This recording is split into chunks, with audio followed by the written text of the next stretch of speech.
कांग्रेस के लोगों, इन्होंने तुम्हें प्रदेश और देश से बाहर किया, इन्होंने हमें सदन से एक वोट से बाहर कर दिया था। यह वह नेता है जिनका नाम आदरणीय बहन कुमारी मायावती जी है। यह नहीं मानेंगी, अपना अपना लाइन सेट कर लो और इनके लोगों को डराना शुरू कर दो।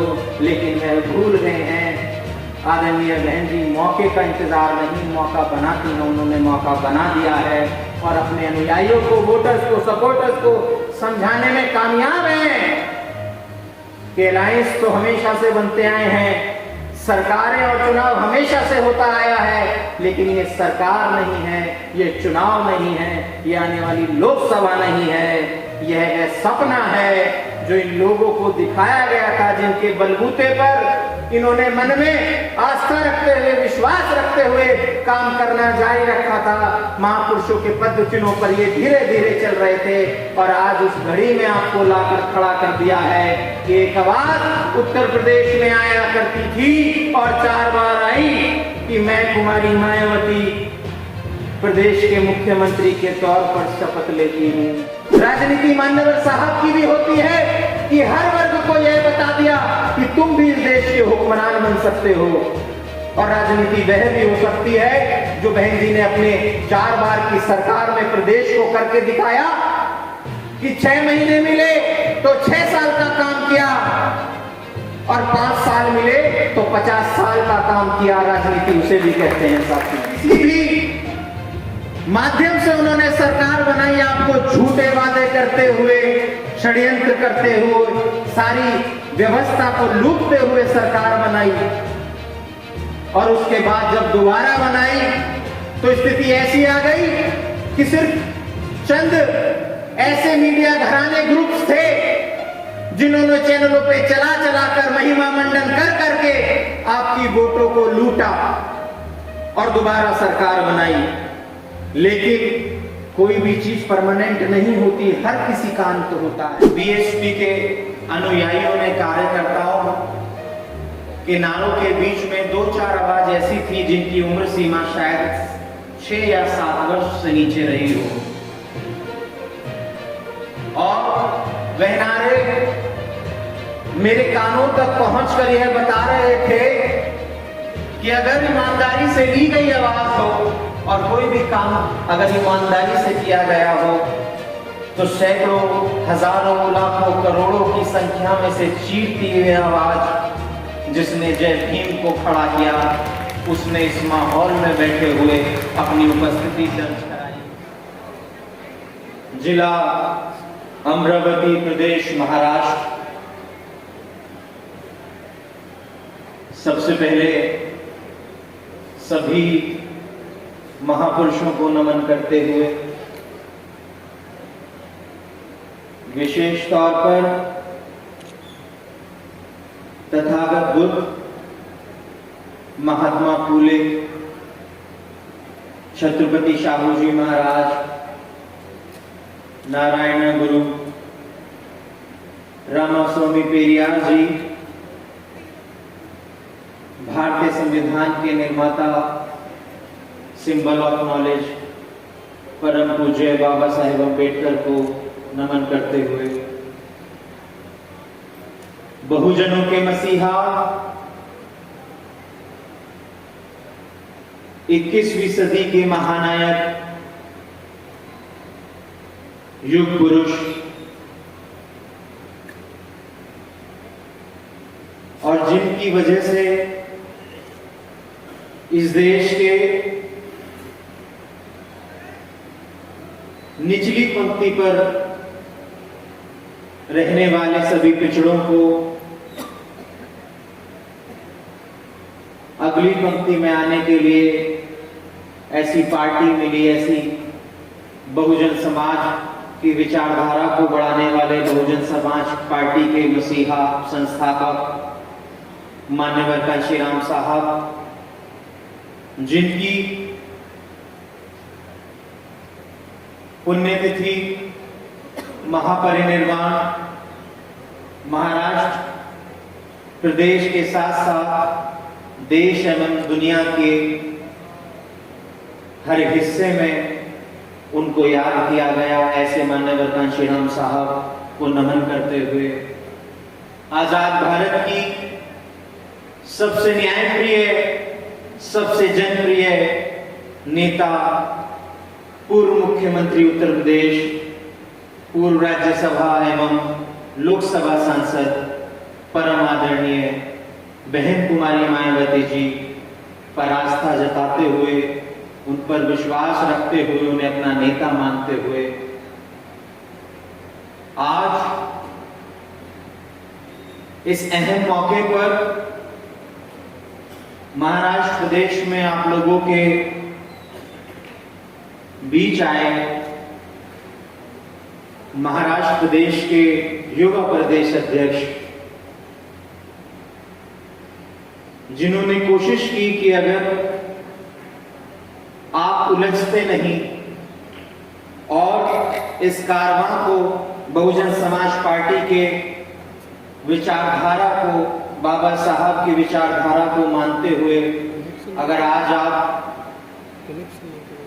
भ्रमित नहीं होते तो आज परिस्थिति कुछ और होती। आज वर्तमान में आप तीसरी सबसे बड़ी देश की राष्ट्रीय पार्टी हैं और यकीनन आप इस पार्टी और झंडे के साथ अगर बने रहते तो वर्तमान में देश को चलाने वाली पहले नंबर की राष्ट्रीय पार्टी तीसरे नंबर पर मौजूद ना रहती। साथ ही साथ प्रदेश के प्रदेश प्रभारी और विदर्भ के मुख्य प्रदेश प्रभारी सुनील डोंगरे जी, साथ ही साथ प्रदेश के सभी पदाधिकारीगण, विशेष तौर पर प्रदेश सचिव दीपक पाटिल जी, मिलकर जी, खिलारे जी, अविनाश जी, राजेंद्र कामले जी, गुंडाणे जी, प्रोफेसर प्रेम जी, हर्षद शेवड़े जी, ब्राह्मणे साहेब जी, मुनवंश गणवीर जी, सोनोने जी, मनोज जी, पांडे जी, सुदाम बाटेकर जी, सतीश जी, विनय जी, निष्ठाई भावेकर जी, और इस मौके पर अपनी पार्टी के लिए आए सभी पार्टी के पदाधिकारीगण, सम्मानित मंच, और आभार व्यक्त करना चाहेंगे हमारे बीच में मौजूद आदरणीय बंते जी का, और साथ ही साथ विशेष तौर पर आभार व्यक्त करना चाहूंगा माताओं का, बहनों का, अपनी पार्टी के लिए हमेशा से तैयार रहने वाले आप जैसे युवाओं का, बुजुर्गों का, कार्यकर्ताओं का, वोटर्स का, सपोर्टर्स का मेरा नितिन सिंह की ओर से जय भीम। साथियों, विशेष मौका है कि आपके बीच पार्टी की विचारधारा को ऐसे मौके पर रखने आए हैं जब एक ऐसा सप्ताह भी है जिसमें मान्यवर कांशीराम साहब को याद किया जा रहा है, और यह विशेष दिन न इस बात को लेकर है कि यह जो सभा है, कार्यक्रम है, ये किसी संगोष्ठी की तरह आप लें। यह कोई संगोष्ठी नहीं है। संगोष्ठी के लिए महाराष्ट्र में सैकड़ों प्रोग्राम या कार्यक्रम पूरे महाराष्ट्र में हर वर्ष होते हैं, लेकिन यह बहुजन समाज पार्टी का, आदरणीय बहन जी का एक ऐसा माध्यम है जो हमारे द्वारा बाबा साहेब अंबेडकर एवं मान्यवर कांशीराम साहब के सपने को, अर्थात बहुजन समाज पार्टी को इस देश की हुक्मरान पार्टी और देश की नंबर 1 पार्टी पर पहुंचाने के लिए एक माध्यम है, यह एक मंच है। मेरे सामने श्रोता नहीं है, मेरे सामने सुनने वाले नहीं हैं, और मैं एक वक्ता की हैसियत से नहीं, इस मिशन मूवमेंट के कार्यकर्ता की हैसियत से आपके बीच में आया हूं। और मैं उम्मीद करता हूं कि महाराष्ट्र ने सब कुछ देखा, महाराष्ट्र ने सब कुछ देखा, लेकिन उससे अछूता रह गया जो महाराष्ट्र में जन्मे फूले शाहू अंबेडकर जी ने चाहा वह कभी नहीं देखा। और क्या चाहा? उस परिस्थिति में जब बाबा साहेब अंबेडकर ने संघर्ष किया और सामना किया जातीय व्यवस्था का, अमानवीय विचारधारा का, अमानवीय व्यवहार वाले लोगों का,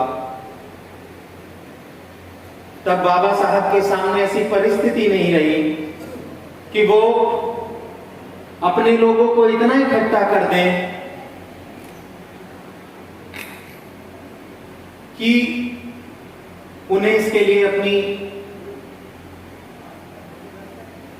परिवार को इस तरह गंवाना ना पड़ता जिस तरह से बाबा साहब ने अपने परिवार को इस मिशन मूवमेंट के लिए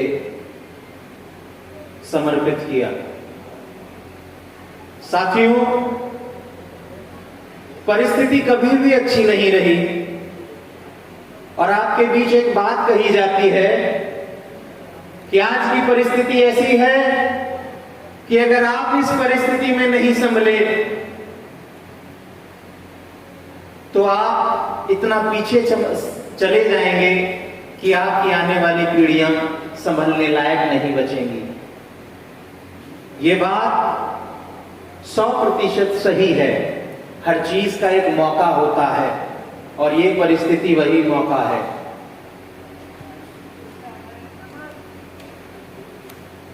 लेकिन आपको मैं ये बताना चाहता हूं कि जो परिस्थिति आपकी पीढ़ी देख रही है, यहां पे युवा मौजूद हैं, माताएं बहनें मौजूद हैं, हमारे बुजुर्ग मौजूद हैं। नए युवाओं को जो उम्र में 40 वर्ष से नीचे आते हैं, उनके सामने यह परिस्थिति विशेष है। और जो उससे ऊपर की उम्र के लोग हैं, वह उन युवावस्था वाले लोगों को देखकर मुस्कान भरते हैं और अचरज महसूस करते हैं और देखते हैं कि जो हमारे साथ हुआ, अगर ये अमानवीय पार्टी या विचारधारा यह करने में कामयाब रह गई तो जैसी परिस्थिति में आज हम बैठे हैं, लाचार, बेबस, मायूस, ऐसी परिस्थिति में शायद इनको बैठने का मौका भी ना मिले। ये इतना दूर इस मिशन मूवमेंट से और अपनी तरक्की से पहुंच जाएंगे। साथियों, कोई भी चीज हमेशा के लिए नहीं होती।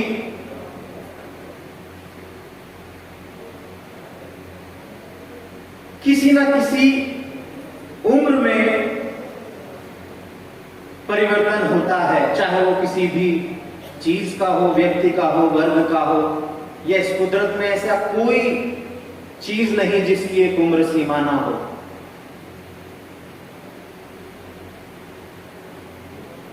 जो बुरा समय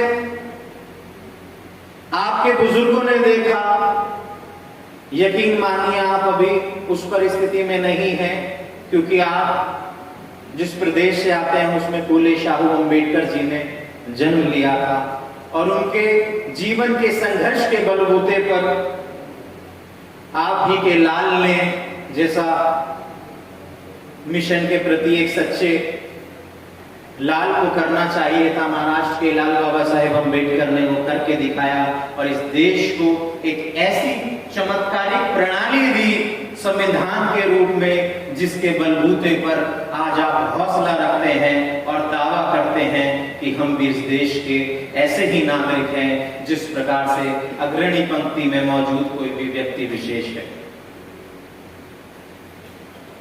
आप लोगों ने बहुत इंतजार किया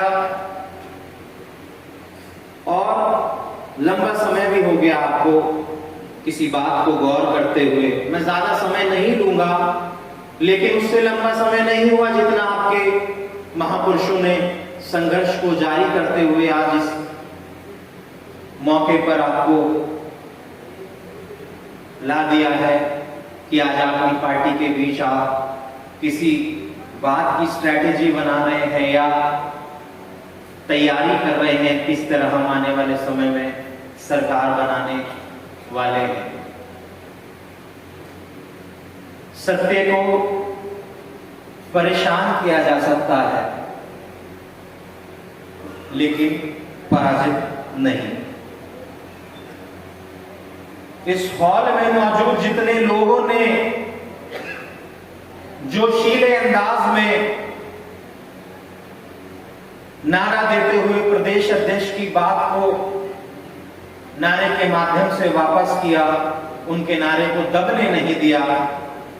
उसमें एक विशेष बात यह थी कि सैकड़ों की संख्या में आए आप जैसे बीएसपी के अनुयायियों ने, कार्यकर्ताओं के नारों के बीच में 2-4 आवाज ऐसी थी जिनकी उम्र सीमा शायद 6 या 7 वर्ष से नीचे रही हो, और वह नारे मेरे कानों तक पहुंचकर यह बता रहे थे कि अगर ईमानदारी से ली गई आवाज हो और कोई भी काम अगर ईमानदारी से किया गया हो तो सैकड़ों, हजारों, लाखों, करोड़ों की संख्या में से चीरती हुई आवाज जिसने जय भीम को खड़ा किया, उसने इस माहौल में बैठे हुए अपनी उपस्थिति दर्ज कराई कि आप इस माहौल को बनाए रखिए। हमारी उम्र भले ही कम हो, लेकिन अगर आप इसे बनाने में कामयाब रहे तो नेक्स्ट जनरेशन के तौर पर हम तैयार हैं आप लोगों के साथ साथ।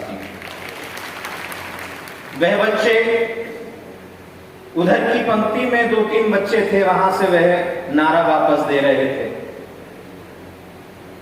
जो काम या जो समय आपने देखा वह समय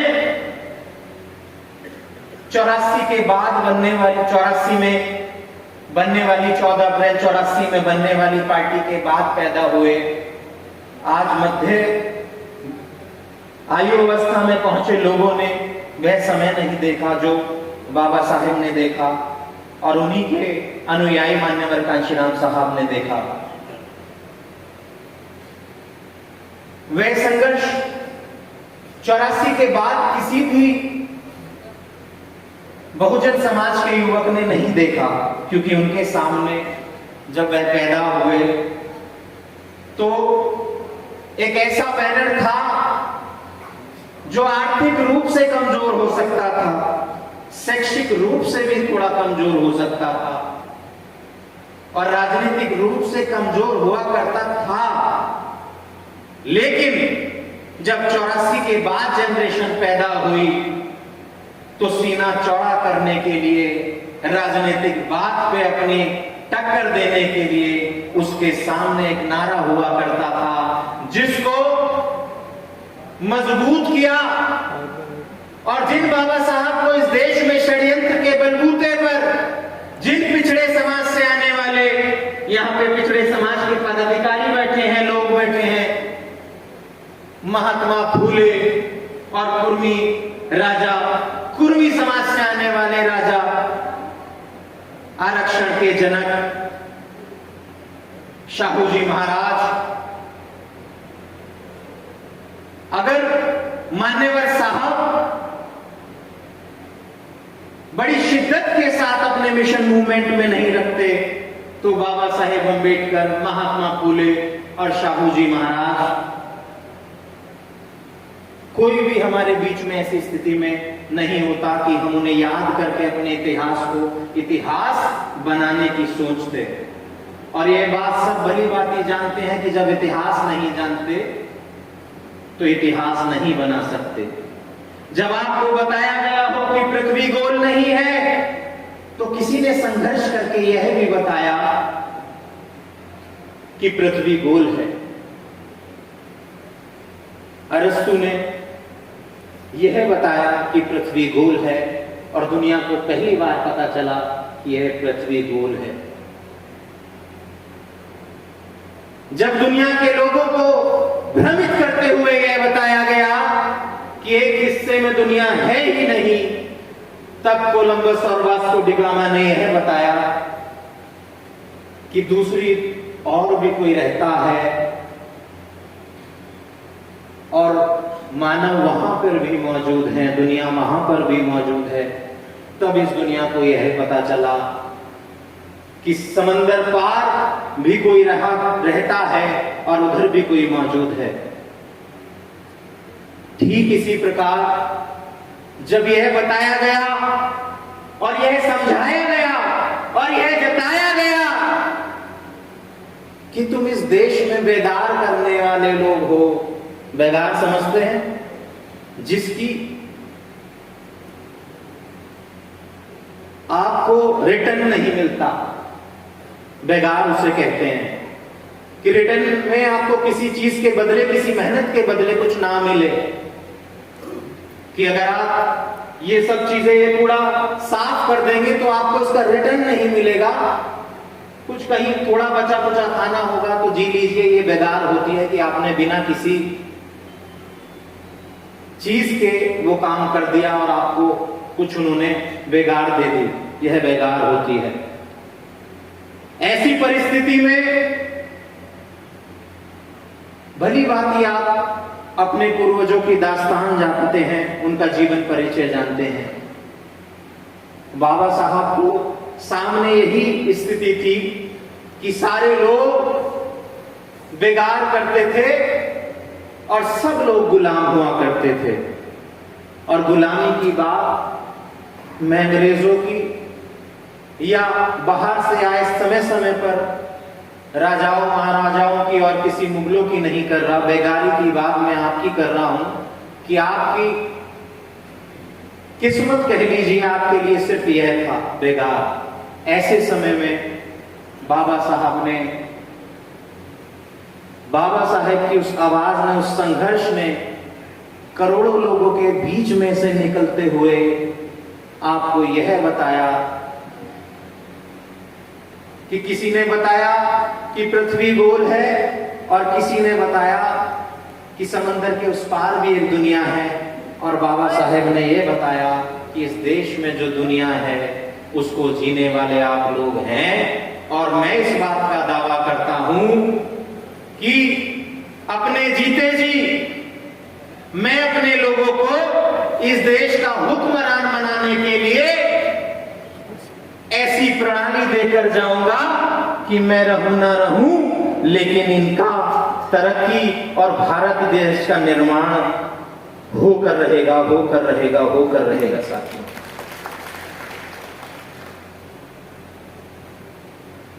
जब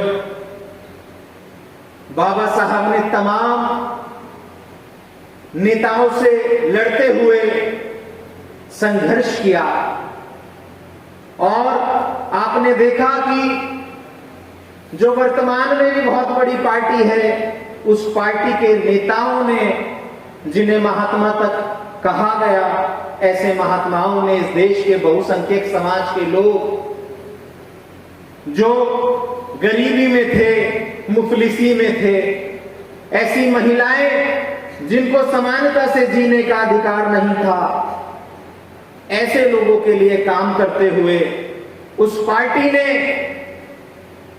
वर्तमान में भी जो देश की बड़ी पार्टियों में शुमार है और आपको भ्रमित करने के लिए काम कर रही है, उसने बाबा साहब का बहुत तिरस्कार किया और बाबा साहब को गद्दार तक कहा। उनके नेताओं ने बाबा साहब के लिए उस सदन के खिड़की दरवाजे तक बंद किए, जो सदन आज बाबा साहब के दिए गए संविधान की बदौलत पूरे देश के एससी, एसटी, ओबीसी, अल्पसंख्यक समाज, आदिवासी लोगों से भरा पड़ा है। साथियों, वक्त गुजरता गया, दौर गुजरता गया आजादी जिनको मिली मिली, लेकिन हमें आजादी तब मिली जब देश को संविधान मिला। ऐसी परिस्थिति से जूझने वाले बाबा साहब अपने जीते जी वो नहीं देख पाए जो जिसके वो हकदार थे, लेकिन संघर्ष लंबा था क्योंकि शोषण भी बहुत लंबा रहा है।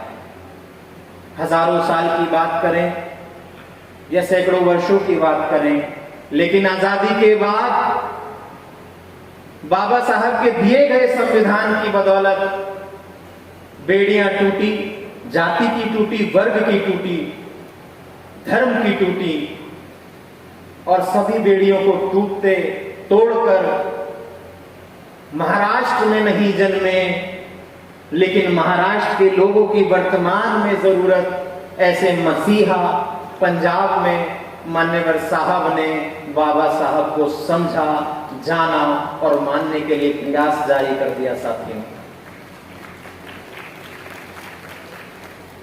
मान्यवर साहब ने उस कड़ी को आगे बढ़ाते हुए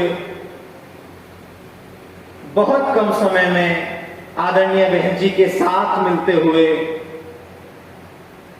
एक ऐसी पार्टी का निर्माण किया जिसके बलबूते पर इन पिटे पिटे लोगों को इकट्ठा किया जा सके और उन्हें स्वाभिमान की बात समझाई जा सके। अगर जिस बात की लड़ाई वर्तमान में जो राजनीतिक परिस्थितियां हैं और हमारे ओबीसी भाइयों के सामने रखी जा रही है, इस देश की राजनीतिक परिस्थिति में रखी जा रही है कि आरक्षण की जरूरत है, और आज ओबीसी वर्ग भी इस बात को समझ रहा है, आदिवासी समाज भी समझ रहा है कि आरक्षण क्यों जरूरी है। अगर यह बात उस समय पर समझी जा सकती जब बाबा साहब जीवित थे, तो ऐसी परिस्थिति कभी नहीं आती। ठीक है, इतना लिटरेसी रेट नहीं था, इतनी जागरूकता नहीं थी, इतने शिक्षित लोग नहीं थे, नहीं समझ में आई, आसानी से आपको भटका दिया गया। लेकिन आरक्षण के बलबूते पर आप पढ़े और पढ़ लिख कर आपने नौकरियां की, और मान्यवर साहब जब आपको एक साथ जोड़ने के लिए बहुजनों का शब्द का इस्तेमाल करने लगे, बहुजन शब्द इस्तेमाल करने लगे और बहुजनों के हक अधिकार की बात करने लगे और नारा देने लगे कि वोट हमारा राज तुम्हारा, नहीं चलेगा नहीं चलेगा, और नारा देने लगे कि तख्त बदल दो, ताज बदल दो, बेईमानों का राज बदल दो। लेकिन तख्त भी बदला, ताज भी बदला, बेईमानों का राज नहीं बदला। बेईमान पहले कोई और आए, फिर किसी और रूप में आए, फिर किसी और पार्टी के रूप में आए, लेकिन परिस्थिति जस के तस ऐसी बनी रही। और मैं उस परिस्थिति की बात कर रहा हूं जिस परिस्थिति में कोई माली का काम कर रहा है, कोई कुम्हार का कर रहा है, कोई लोहार का कर रहा है, कोई मेहनत मजदूरी करके पेट पाल रहा है, कोई खेतों में काम कर रहा है, लेकिन इस देश का हुक्मरान नहीं बन पा रहा है। ऐसी परिस्थिति इस देश के आदिवासी, पिछड़े और इस देश के मुस्लिम समाज के साथ भी, मुस्लिम भाइयों के साथ भी ऐसी परिस्थिति बनी रही है। लेकिन किसी घर को या वर्ग को या परिवार को या क्षेत्र को कामयाब बनाने के लिए कुछ लोग मेहनत किया करते हैं। परिवार में से एक बंदा निकलता है, नौकरी पर लगता है, अफसर बनता है या कामयाब इंसान बनता है, उसको देखा देख आने वाली पीढ़ियां कामयाबी की और अग्रसर हो जाती हैं। वो किसी के भी साथ हो सकता है और वर्ग के साथ भी हो सकता है। उत्तर प्रदेश में ऐसा प्रदेश रहा जिन्होंने ऐसा करने में कामयाबी हासिल की।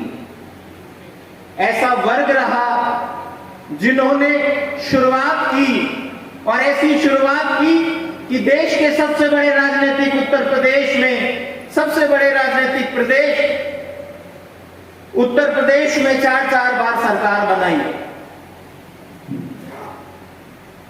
और ऐसी पार्टी को हटाकर बनाई जिस पार्टी से आपको आज डराया जाता है कि ये ऐसी पार्टी है, अगर इसको नहीं हटाओगे तो ये आपको देश की तरक्की से हटा देगी, आपको वही कर देगी जहां आप थे, मेहनत मजदूरी और बेगारत पे। जिस पार्टी से आज डराया जाता है, जबकि हकीकत यह है कि वह पार्टी अपने 10 वर्ष बामुश्किल पूरे कर रही है। 10 वर्ष आप देखेंगे किसी भी माध्यम से उन्होंने सरकार बनाई, आपको झूठे वादे करते हुए, षड्यंत्र करते हुए, सारी व्यवस्था को लूटते हुए सरकार बनाई, और उसके बाद जब दोबारा बनाई तो स्थिति ऐसी आ गई कि सिर्फ चंद ऐसे मीडिया घराने ग्रुप्स थे जिन्होंने चैनलों पे चला चलाकर महिमा मंडन कर करके आपकी वोटों को लूटा और दोबारा सरकार बनाई। लेकिन कोई भी चीज परमानेंट नहीं होती, हर किसी का अंत होता है। उस झूठ का भी अंत है जो बताया गया था कि पृथ्वी गोल नहीं है, उस झूठ का भी अंत हुआ कि दूसरी तरफ दुनिया नहीं है, उस झूठ का भी अंत हुआ कि तुम इस देश में हुक्मरान बनने के लिए नहीं, इस देश में गुलाम बनने के लिए और हमारी सेवा करने के लिए पैदा हुए हो। अगर सब झूठ का अंत हुआ तो इस झूठ का भी अंत होगा कि इस देश में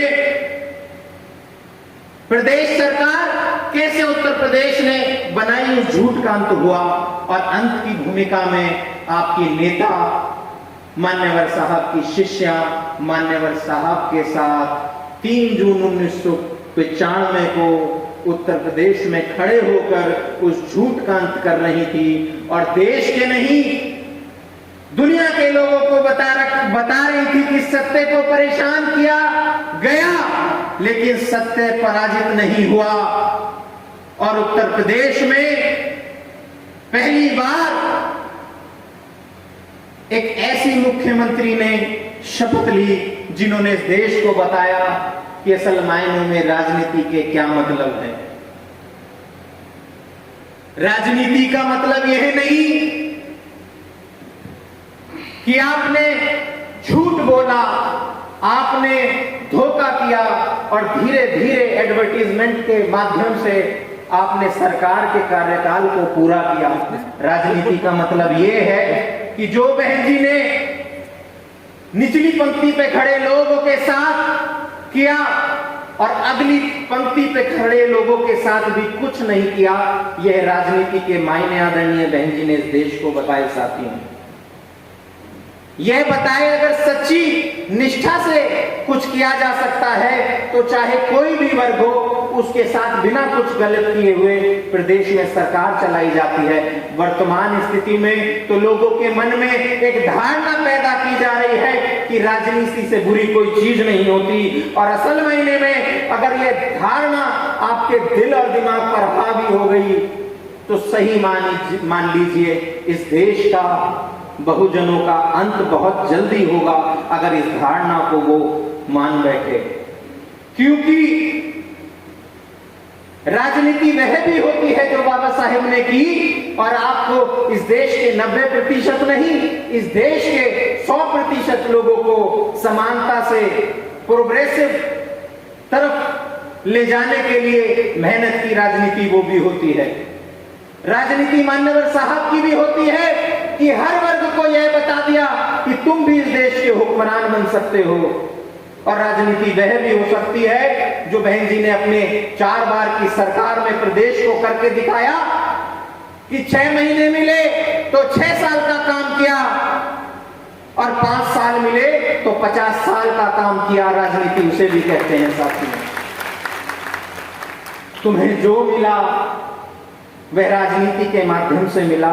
राजनीति बुरी चीज नहीं है, बुरे उसको चलाने वाले लोग होते हैं। जिस प्रकार बाबा साहेब ने कोट किया था कि संविधान बुरा या अच्छा नहीं होता, संविधान को चलाने वाले लोग ये अच्छे या बुरे हो सकते हैं। अगर आप अच्छे लोगों के हाथ में वह संवैधानिक प्रणाली देंगे तो देश तरक्की करेगा, और अगर आप हार मानते हुए झूठे मक्कार लोगों के सामने वह प्रणाली देंगे, वह संविधान होगा तो देश गर्त में चला जाएगा, पीछे चला जाएगा। वर्तमान परिस्थिति, मैं आपको कहना चाहता हूं, हौसला देना चाहता हूं, किसी भी बात को आप भाषण की तरह ना लेते हुए आकलन की तरफ लीजिए कि यह मैं किस लिए कह रहा हूं। वर्तमान में 2023 चल रहा है और 2014 के बाद से विशेष तौर पर जो लोग शिक्षा के माध्यम से इतने जागरूक नहीं हुए थे, उन लोगों को शोषण के माध्यम से इतना जागरूक कंडीशनली हो गए हैं, इतने जागरूक हो गए हैं कि आज जानते हैं कि स्वाभिमान का मरना क्या होता है। आज ऐसी परिस्थिति में है और यकीन मानिए आप ऐसे दौर में हैं जो दौर कई पीढ़ियों ने नहीं देखा। इस देश के बहुजन समाज के मसीहा ने भी वह दौर नहीं देखा, क्योंकि हमारे मसीहा भी 5 साल की वह सरकार नहीं देख पाए जिनके जाने के बाद आदरणीय बहन जी ने 5 साल पूर्ण बहुमत की सरकार देश के सबसे बड़े राजनीतिक प्रदेश में बनाई थी। बाबा साहेब ने भी वह दौर नहीं देखा। कौन सा दौर? जब देश में नारा लगाया जाता है कि बच्चा बच्चा भीम का, कांशीराम की टीम का, बच्चा बच्चा भीम का, बहन जी की टीम का, बच्चा बच्चा भीम का, बीएसपी की टीम का। यह दौर उन महापुरुषों ने नहीं देखा। गलती हो गई हमसे, थोड़ा लेट हो गए, लेकिन दो देर से आएंगे, दुरुस्त आएंगे। जब बाबा साहेब थे तो वह कर नहीं पाए, हम ऐसा नहीं कर पाए, बाबा साहब चले गए। आज उनको याद करते हैं, मान्यवर साहब को याद कर रहे हैं। उन्होंने पंचवर्षीय योजना 5 साल की जो सरकार थी वह नहीं देखी। उन्होंने राष्ट्रीय राजधानी क्षेत्र में बहुजनों का वह जमावड़ा नहीं देखा जो आदरणीय बहन जी के रहते हुए उन्होंने पूरे देश को नोएडा स्थित अंबेडकर पार्क में देश के पिछड़े समाज को जोड़कर दिखाया और लखनऊ में जोड़कर दिखाया। वह उन्होंने नहीं देखा। उन्होंने नहीं देखा कि कुर्मी समाज से आने वाले किसी नेता को दिखाया गया कि वह आपके नेता हैं, लेकिन यह नहीं बताया गया कि कुर्मी समाज से आने वाले शाहू जी महाराज इस देश के सबसे बेहतरीन नेताओं में से भी एक हैं। एक तरह से हमारे महापुरुष हैं, लेकिन एक ऐसे राजनीति के भी जनक हैं जिन्होंने देश को बताया कि अगर समानता की लड़ाई लड़नी हो तो सबको अपने सत्ता में मौका दो। ऐसे आरक्षण के जनक कुर्मी राजा शाहू जी महाराज, जिनको राष्ट्रीय राजधानी क्षेत्र में आदरणीय बहन जी ने जिनकी प्रतिमा को अंबेडकर पार्क में लगाने का काम किया। सैनी समाज से आने वाले महात्मा फूले हो, आदिवासी समाज से आने वाले बिरसा मुंडे हो, कोई नहीं जानता था कि ऐसा कभी होगा कि बहुजनों के जो महापुरुष हैं उनको राष्ट्रीय राजधानी क्षेत्र में कोई पार्टी या कोई नेता लगाएगा, भले ही उनके नाम पर वोट क्यों न लिया गया हो। ऐसा दौर रहा और ऐसा दौर रहा कि आपके सामने समय समय पर राजनीति आपने देखी। एक समय था जिनको भेड़ों की तरह समझा जाता था, जानवरों की तरह समझा जाता था। बाबा साहब के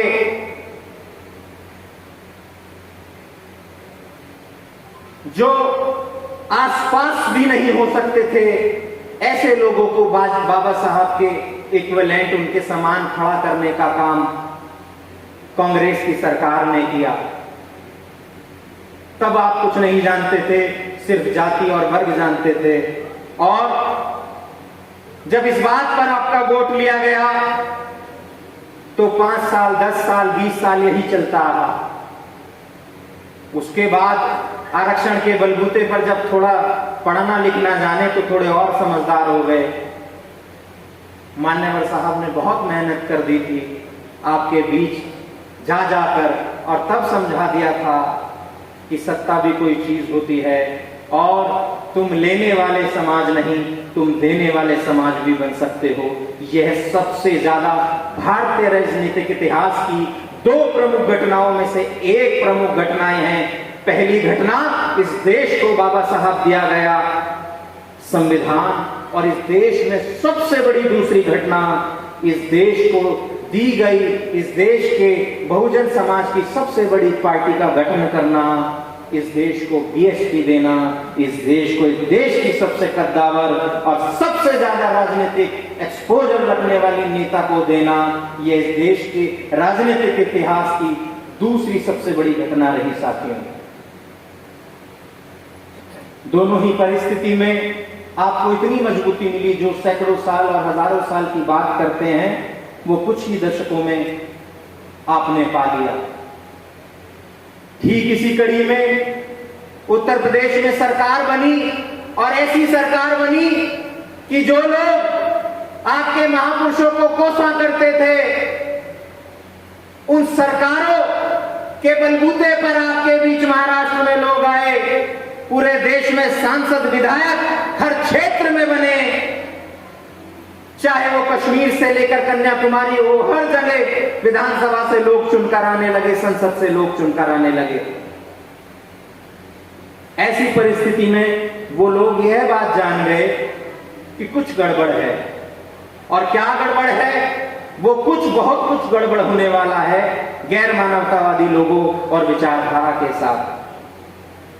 कि कोई ऐसा प्रदेश है, कोई ऐसी पार्टी है, और कोई नहीं, उत्तर प्रदेश ऐसा प्रदेश था, और उत्तर प्रदेश में सरकार बनाने वाली, देश में चलने वाली बहुजन समाज पार्टी ऐसी पार्टी है जिसमें उनके हिसाब से एक दिक्कत थी, और वह दिक्कत ये थी कि कुछ नेता आते हैं और संघर्ष की बात करते हैं, जय भीम का नारा लेते हैं, और धीरे धीरे फूले शाहू की बात भी करने लगे, लेकिन उनको ठगा गया, क्योंकि वे खुद सच्ची मानसिकता से आपके बीच में नहीं आते थे। उनको सिर्फ सांसद, विधायक या केंद्रीय मंत्री के तौर पर रख लिया जाता था, और पूरी पूरी वोटों का सौदा कर लिया जाता था, और सरकार केंद्र में चला दी जाती थी। जब ऐसी परिस्थिति होने लगी तो इनको लगा कि ये सब तो हम देख लेंगे, इन सब नेताओं को भी देख लेंगे, और खासकर बाबा साहेब अंबेडकर के वर्ग से आने वाले महाराष्ट्र प्रदेश के लोगों को भी देख लेंगे। लेकिन बीएसपी इसमें सबसे ज्यादा अलग है, इसके अनुयायी और वोटर सपोर्टर सबसे ज्यादा अलग हैं, क्योंकि इनमें एक दिक्कत है। क्या दिक्कत है? इनकी बात सिर्फ इस बात से पूरी नहीं होती कि हमें विधायक, सांसद या केंद्रीय मंत्री बना दिया जाए, या हमारी पार्टी को इतने केंद्रीय मंत्री दे दिए जाएं। यह बात करते हैं कि दलितों को दो, ठीक है दे दिया, पिछड़ों को भी दो तो डर लगने लगा, आदिवासियों को दो और डर लगने लगा, इस देश के अल्पसंख्यक समाज को भी तो दो, पूरा डर लगने लगा। इन लोगों ने कहा इस देश के सर्वजन समाज को दो, तो यह कांप गए, डर गए कि इन्हें अपना ही नहीं, अपना होता, व्यक्तिगत स्वार्थ होता तो इनको पटा लिया जाता, इनको भ्रमित कर लिया जाता, इनको खरीद लिया जाता। लेकिन यह पार्टी ऐसी है, इसको सबका साथ और सबका विकास का जो नारा यहां से चुराया गया, इनको असल मायनों में इस देश का विकास करना है, ये ऐसी बहुजन समाज पार्टी है। और यह परिस्थिति इनके लिए विपरीत साबित हुई साथियों। और आज की परिस्थिति कैसी है कि वो पार्टियां जिन्होंने बाबा साहब को गलत कहा, जीते जी मान्यवर साहब को गलत कहा, बहन जी तैयारी पूरी करके आई थी, शिष्या मान्यवर साहब की थी। और एक कहावत है जो आज की पार्टियों का चाल चलन हो गया है, चाहे वो किसी भी रीजनल पार्टी हो या केंद्र में भ्रमित करने के लिए दोनों पार्टियां हो, या आजकल की नई पार्टियां जो आम आदमी के नाम पर आपको खरीदना चाहती हैं, आपको वोटों को खरीदना चाहती हैं। एक कहावत है ऐसे लोगों के लिए कि कौवा चला हंस की चाल और अपनी चाल भी भूल गया। कौवा चला हंस की चाल और अपनी चाल भी भूल गया। ये इसलिए इन लोगों पे फिट बैठती है कि तुम्हारी तो चाल ये नहीं थी। यह चाल जो नारे तुम दे रहे हो, क्या ये तुम्हारे महापुरुषों के थे? जिन महापुरुषों को लगाने के लिए, जिस विचारधारा पर तुम दोनों पार्टियां यानी अनेक ऐसी पूंजीपति व्यवस्था वाली पार्टियां चलती हैं, क्या आपने कहा कि इस देश के हर कार्यालय में बाबा साहेब अंबेडकर की मूर्ति लगाने के लिए आपने कहा, प्रतिमा लगाने के लिए, चित्र लगाने के लिए आपने कहा? आपने क्यों नहीं कहा जिनकी विचारधारा पर आपकी पार्टी चली कि उनके चित्र इस देश में लगाए जाएं? क्योंकि आप जानते थे कि वो तो गैर मानवतावादी लोग थे। भेद खुल जाएगा। आपने उनको कहा। आपने किनके नारे लगाए? किनके विरोधी नारे लगाए आपने? जो बाबा साहब के विरोधी नारे थे। गोलमेज सम्मेलन के बाद भी नारे लगाए गए, बाबा साहब के विरुद्ध लगाए गए। मान्यवर साहब के विरुद्ध नारे लगाए गए। मान्यवर साहब को मौका परस्त कहा गया, मान्यवर साहब को न जाने क्या क्या कहा गया, लेकिन मान्यवर साहब अडिग रहे। वह सारे नारे आपने सुने, सारा दौर आपने देखा, सारी राजनीति आपने देखी, लेकिन जो नेक्स्ट पीढ़ी होती है, अगली पीढ़ी, अगर वो सही तरह से उस पद चिन्हों पर, उस विचारधारा पर काम करती रहे तो सफल जरूर होती है।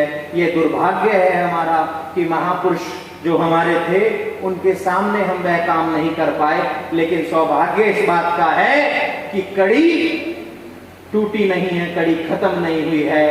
ये तमाम चित्र आपके सामने लगे हैं और राष्ट्रीय अध्यक्ष के तौर पर हमारे बीच में आदरणीय बहन जी आज भी मौजूद हैं और इस देश के सामने यह बता रही हैं कि तुमने इनको डराया, तुमने इनको धमकाया, भ्रमित किया, लेकिन राष्ट्रीय पार्टी लेकर हम खड़े हैं। कश्मीर से कन्याकुमारी तक जय भीम का नारा लेकर खड़े हैं। हाथी निशान ऊपर से लेकर नीचे तक देश के हर कोने में है। और एक इंटरव्यू में कही गई बात आज पूरी होने जा रही है, जो आदरणीय बहन जी ने कहा था तलख अंदाज में कि मेरा समाज तैयार हो रहा है और अगले 10 वर्षों में वह तैयार हो जाएगा। थोड़ी देर जरूर हुई, लेकिन समाज तैयार है और परिस्थिति भी तैयार है। यह लोग सोचने पर मजबूर हो गए हैं कि ऐसा कौन सा फॉर्मूला लगाया जाए कि जब ऐसी परिस्थिति देश में हो गई कि देश की दोनों सबसे बड़ी पार्टी, जिनको पूंजीपति लोगों ने हमेशा से ऑपरेट किया, इस देश की सत्ता चलाने के लिए, इस देश का माल लूटने के लिए और लुटेरों को देश से बाहर भगाने के लिए ऐसा कौन सा फार्मूला या ऐसा कौन सा जुर्म इनके सामने पेश करें जिसकी काट बहुजन समाज पार्टी के कार्यकर्ता या पदाधिकारी के पास नहीं है। साथियों, हर काट, हर तर्क के आधार पर, हर बात से लड़ने के लिए बहुजन समाज पार्टी के वोटर सपोर्टर तैयार हैं। ऐसी परिस्थिति आ गई है और जिनकी सरकार दिल्ली में बनवाई गई, पंजाब में बनवाई गई, उससे भी उदाहरण मिल गया। अब वह काम भी आप दोबारा नहीं कर पाएंगे। बारी किसकी है, यह वह सोचें या आप सोचें, यह महत्वपूर्ण है। वह सोच चुके हैं कि हम वापस नहीं आएंगे। हम एक बार उत्तर प्रदेश से निकाले गए, सबसे बड़े राजनीतिक प्रदेश से निकाले गए, हम वापस नहीं आए। उसी के बलबूते हमें देश निकाला सहना पड़ा और हम देश की सत्ता से हट गए, हम वापस नहीं आए। अजी आप बताइए, संघ की ओर देखते हुए कांग्रेस सोचा करती होगी कि आप कब तक चलेंगे, तो वह भी सोचते हैं कि हम तो 10 साल बामुश्किल चल रहे हैं। पंजाब या दिल्ली की तरफ देख लीजिए कि आप बताइए आप चलेंगे क्या? वो कहते हैं कि हम तो दिल्ली क्या, हम तो सदन में एक लोकसभा सांसद नहीं हैं अभी, हम कैसे चल सकते हैं? तो फिर होने क्या वाला है ये आपको सोचना पड़ेगा। होने यह वाला है कि जिस जमात को नीचे बिठाया गया, जिस जमात से पानी छीना गया, जिस जमात से बेगारत कराई गई, जिस जमात को यह बताया गया कि उस देश के तुम हुक्मरान नहीं हो, जिनके घरों पर बाबा साहब ने शासक बनने के लिए लिखा होना तय किया था, उनके घरों पर मान्यवर साहब ने आज सही में लिख दिया। उनके घरों पर क्या, उनके मनों पर, दिलों पर लिख दिया कि तुम उस देश के शासक हो। और 2024 में केंद्र का चुनाव है। यह केंद्र का चुनाव हर 5 साल में अगर पूर्ण बहुमत की किसी को सरकार मिले तो आता है। आजादी के बाद 17 लोकसभा 17 बार, कभी 13 महीने के लिए, 13 दिन के लिए किसी की सरकार बनी। उनके मन में भी एक ठेस है कि यह सरकार है, मानेगी नहीं। कांग्रेस के लोगों, इन्होंने तुम्हें प्रदेश और देश से बाहर किया, इन्होंने हमें सदन से एक वोट से बाहर कर दिया था। यह वह नेता है जिनका नाम आदरणीय बहन कुमारी मायावती जी है। यह नहीं मानेंगी। अपना अपना अलायंस सेट कर लो और इनके लोगों को डराना शुरू कर दो। लेकिन वह भूल गए हैं। आदरणीय बहन जी मौके का इंतजार नहीं, मौका बनाती हैं। उन्होंने मौका बना दिया है और अपने अनुयायियों को, वोटर्स को, सपोर्टर्स को समझाने में कामयाब हैं कि अलायंस तो हमेशा से बनते आए हैं, सरकारें और चुनाव हमेशा से होता आया है, लेकिन ये सरकार नहीं है, ये चुनाव नहीं है, ये आने वाली लोकसभा नहीं है। यह वह सपना है जो इन लोगों को दिखाया गया था, जिनके बलबूते पर इन्होंने मन में आस्था रखते हुए, विश्वास रखते हुए काम करना जारी रखा था। महापुरुषों के पद चिन्हों पर ये धीरे धीरे चल रहे थे और आज उस घड़ी में आपको लाकर खड़ा कर दिया है कि एक आवाज उत्तर प्रदेश में आया करती थी और 4 बार आई कि मैं कुमारी मायावती प्रदेश के मुख्यमंत्री के तौर पर शपथ लेती हूँ। वह आवाज सुनने के लिए देश ललायत है। वह आवाज सुनने के लिए बहुजन समाज पार्टी और देश का पिछड़ा, दलित, अल्पसंख्यक और इस देश का सर्वजन समाज का मेहनतकश हर व्यक्ति ललायत है कि इस देश को वह आवाज सुनने के लिए मिले। और जिस दिन वह आवाज इस देश की सत्ता के रूप में आदरणीय बहन जी के होते हुए 24 में निकलेगी, तो आप सही मायनों में इस देश में यह पता चल जाएगा कि देश ने अगर मुख्यमंत्री देखा तो बहन जी के रूप में देखा। और अभी तक अगर आज तक के इतिहास का अगर कोई भारत देश ने प्रधानमंत्री देखा तो आदरणीय बहन जी के रूप में देखेगा। साथी, परिस्थिति सिर्फ इतनी सी है कि चाहे कोई भी झंडा हो, चाहे वो आपके वर्ग से हो, जाति से हो, धर्म से हो, क्षेत्र से हो, उसकी तरफ भ्रमित नहीं होना। चाहे कोई भी अलायंस बने, उसकी तरफ नहीं देखना। एक झंडा, एक निशान, एक नेता, एक मंजिल। सब कंफ्यूजन आपने देखे हैं, आपके बुजुर्ग आपके बीच में हैं, इन्होंने हर दौर देखा है। और ये लड़ाई उन लोगों को भी मैं बता दूं जो नई जनरेशन है, जो जनरेशन नहीं है, नई पीढ़ी है, कि लड़ाई इस बात से नहीं जीती जाती कि सरफरोशी की तमन्ना अब हमारे दिल में है, मन से कह दिया और लड़ाई जीत ली। यह कलम से शुरू हुई लड़ाई थी, कलम के बलबूते पर शपथ दिलाई गई और कलम तैयार है। कलम के बलबूते पर इस देश की राष्ट्रीय गद्दी की शपथ भी होगी। आप लोग तैयार हैं। साथियों, कुछ भ्रमित होने के लिए नहीं है। और चुनाव में आपको बता दूं, वोट किसी व्यक्ति विशेष का, किसी वर्ग का, पार्टी का नहीं होता। वोट हमेशा विचारधारा का होता है। और आप मुझे बता दीजिए, ऐसी कौन सी पार्टी है पूरे देश में जो विचारधारा को लेकर चली? ऐसी कौन सी पार्टी है पूरे देश में जिसने सदन में यह बताया कि हमारे होते हुए इस देश का सदन हमारे बिना नहीं चलेगा? नई सदन की बिल्डिंग जरूर बन गई है, लेकिन उस बिल्डिंग में देश का बहुजन समाज जब तक नहीं जाएगा तब तक वह बिल्डिंग में काम नहीं होगा। साथियों, चाहे पूंजीपति व्यवस्था कितनी ही आगे क्यों ना हो जाए।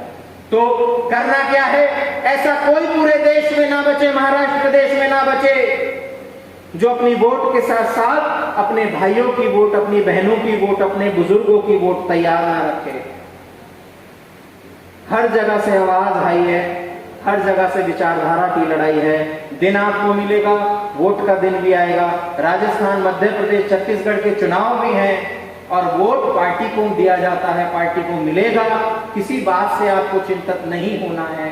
और जब 24 का चुनाव आएगा तो महाराष्ट्र प्रदेश अपनी जिम्मेदारी निभाते हुए आदरणीय बहन जी को और बहुजन समाज पार्टी के पक्ष में वोट करना, जो दिन आपने आज तक नहीं देखा, वह दिन आप देखेंगे, यकीनन देखेंगे और आप सफल होंगे। क्योंकि सत्य को परेशान किया जा सकता था, लेकिन पराजित नहीं किया जा सकता है। इसी आशा उम्मीद के साथ अपनी बात समाप्त करता हूँ। जय भीम, जय भारत, जय बहुजन समाज पार्टी।